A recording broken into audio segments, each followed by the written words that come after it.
Bismillahirrahmanirrahim. Assalamualaikum warahmatullahi wabarakatuh.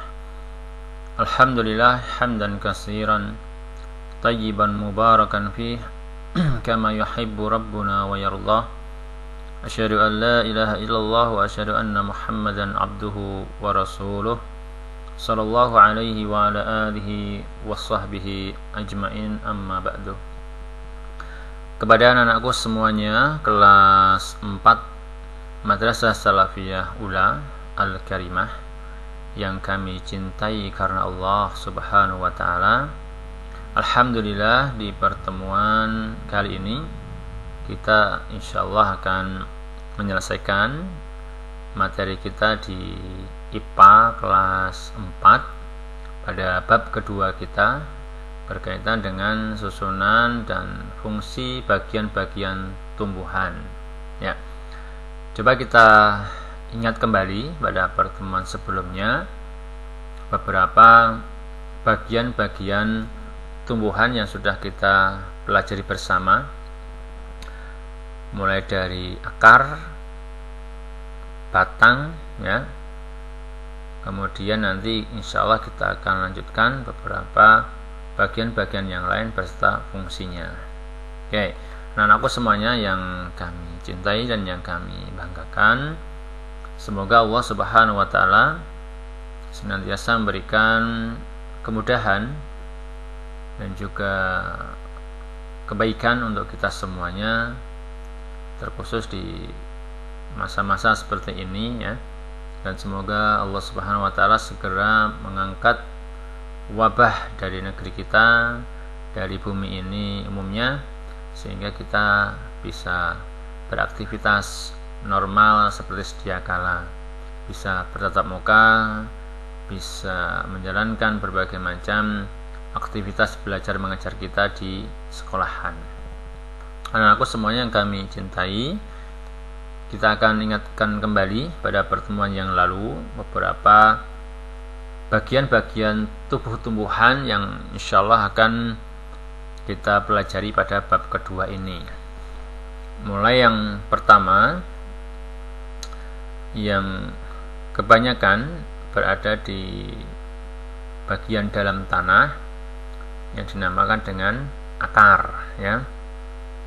Akar itu nanti ada beberapa jenis, ya. Ada akar yang tunggang lebih kuat dan ada akar yang serabut. Nah, untuk penjelasan lebih lanjut, anak-anakku bisa membaca sebagai tambahan di buku panduan IPA yang sudah anak-anak dapatkan, ya. Dibaca pelan-pelan, dipahami. Insyaallah nanti setelah masuk, insyaallah kita akan bahas lebih detail, ya, di pertemuan tatap muka insyaallah. Maka kita banyak-banyak berdoa kepada Allah Subhanahu wa taala agar wabah atau pandemi ini segera diangkat oleh Allah Subhanahu wa taala. Nah, pada bagian akar sudah kita bahas pada pertemuan yang lalu. Kemudian yang berikutnya, setelah dari akar kita akan naik, di sini ada batang. Nah, batang juga sudah kita bahas pada pertemuan yang lalu. Kemudian nanti insya Allah kita akan lanjut pada bagian-bagian tumbuhan berikutnya. Di antaranya ada daun, ya. Setelah daun nanti ada buah, kemudian di dalam buah ada biji. Nah, anakku semuanya yang kami cintai, karena terbatasnya waktu yang tidak bisa kita jelaskan secara panjang lebar, maka pada pertemuan kali ini kita akan mempersingkat, ya, materi kita sebagai tambahan yang ada di modul kita IPA kelas 4. Anak-anak nanti bisa menambah bacaan sendiri dari buku-buku yang lain yang menunjang pada materi kita, utamanya pada bagian-bagian tumbuhan. Ya. Kemudian masuk di pembahasan berikutnya, di situ ada daun, ya. Ada daun. Sama dengan bagian-bagian yang lain, pada dasarnya daun juga punya struktur luarnya dan juga struktur dalamnya. Struktur dalam insya Allah nanti akan dibahas lebih lanjut di kelas yang lebih tinggi.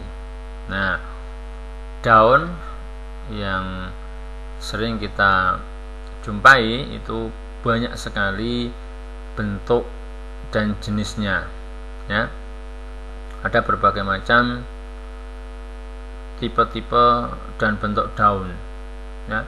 Ada daun yang sejajar, ada daun yang menjari, dan seterusnya dari berbagai macam bentuk daun.